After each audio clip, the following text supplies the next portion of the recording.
السلام علیکم ورحمۃ اللہ وبرکاتہ۔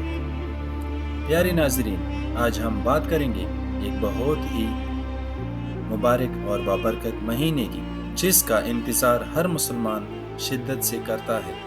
جی ہاں، ہم بات کر رہے ہیں رمضان المبارک کی۔ رمضان اسلامی کیلنڈر کا نواں مہینہ ہے جو پوری دنیا کے مسلمانوں کے لیے خاص اہمیت رکھتا ہے۔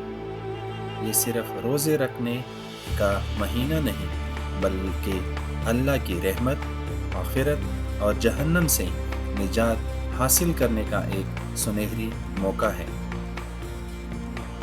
اللہ تعالیٰ نے قرآن میں فرمایا، جس کا ترجمہ یہ ہے: یہ وہ مہینہ ہے جس میں قرآن نازل ہوا۔ رمضان کے 3 حصے ہیں۔ پہلے 10 دن رحمت کے ہوتے ہیں، دوسرے 10 دن یعنی دوسرا عشرہ مغفرت کا ہوتا ہے، اور تیسرا اور آخری عشرہ یعنی آخری 10 دن جہنم سے نجات پانے کے لیے ہوتے ہیں۔ اور اس مہینے میں ایک ایسی رات بھی آتی ہے جو 1000 مہینوں سے افضل ہے،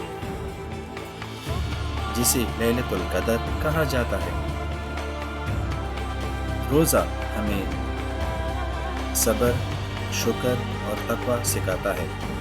اللہ کے قریب ہونے اور گناہوں سے بچنے کا بہترین موقع ہوتا ہے۔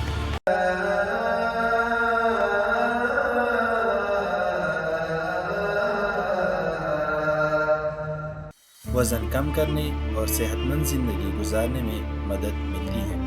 نظام ہضم ڈیٹیکس کرنے اور دل کو مضبوط بنانے میں مدد ملتی ہے۔ روزہ رکھنے کے لیے نیت کرنا ضروری ہے، اور افطار کے وقت یہ دعا پڑھنا سنت ہے۔ تراویح پڑھنے سے ثواب کئی گنا بڑھ جاتا ہے۔ زکوٰۃ اور صدقہ دینے کا بہترین موقع ہوتا ہے۔ قرآن کی تلاوت کرنے سے دل کو سکون ملتا ہے۔ اور جب رمضان مکمل ہو جاتا ہے تو اللہ ہمیں عید الفطر جیسی خوشی دیتا ہے۔ یہ خوشیوں، محبتوں اور شکرانے کا دن ہوتا ہے۔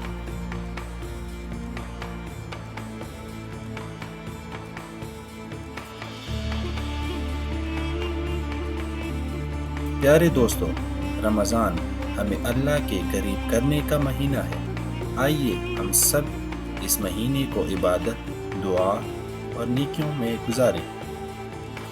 آپ کا رمضان کیسے گزرتا ہے؟ ہمیں کمنٹس میں ضرور بتائیں۔ Please like, subscribe, share, like. Thank you.